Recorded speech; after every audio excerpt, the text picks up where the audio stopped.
During the summer, a party of scouts set up tents in a field beside the line. They bustled about, arranging things, but were never too busy to wave to the engines as they passed.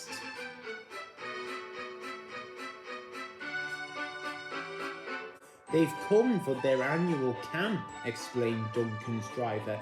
"It's a sort of holiday for them. Their leader has been to see the manager, and he says that the boys can work on the railway for us." "Sounds a funny sort of holiday to me," said Duncan doubtfully. "Lots of people do it," continued the driver. "The tiny Lynn Railway, where Sir Handel has gone, has most of its work done like that. The Scouts are going to help us. You know that place near the top station where the ditches are bad, and we have to be careful when it's wet. Well, the Scouts are going to put that right for us." The engines were pleased because they didn't like having to slow down there in wet or frosty weather.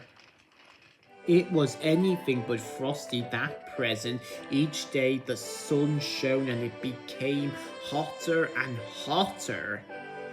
Too hot even for holidaymakers to lie on the beach. Every train was full. The Scouts were hot too. They rested thankfully as the trains passed, but their cheerful ways became weary as the week wore on.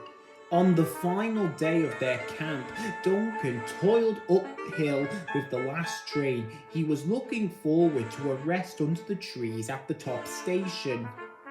As Duncan neared the place where the Scouts were working, he whistled to warn them he was coming.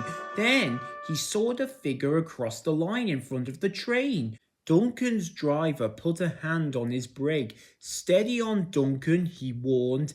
"It looks as if the Scouts leader wants us to stop for something." Duncan drew gently to a halt, and the leader came to see the driver. "Is anything wrong?"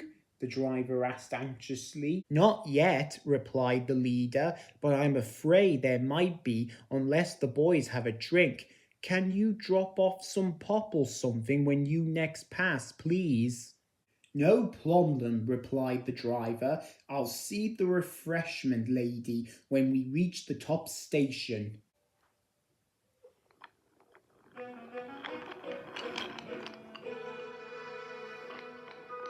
But when they got there, the driver came back from the refreshment room with a long face.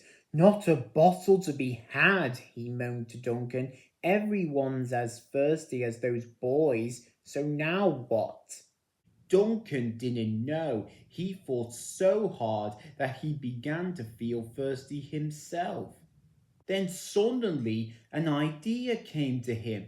"Isn't there a shed near the station by the lake?" he said. "Perhaps the lady there—" "Of course," interrupted the fireman excitedly. "We'll leave the coaches here while Duncan takes something to the boys. We can just get back here before the train is due to leave. But we must hurry." While the station master telephoned to warn the shop lady, Duncan set off.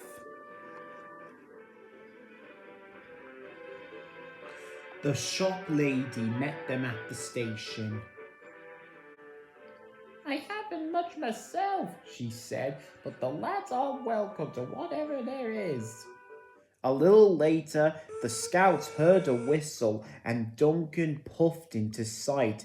He stopped beside them and the driver handed it down the drinks. The Scouts cheered him. "Not me," he told them. "It was Duncan's idea." So they cheered again and thanked Duncan instead. "It is nothing," he said modestly. "You're helping us. It's only fair we should help you too."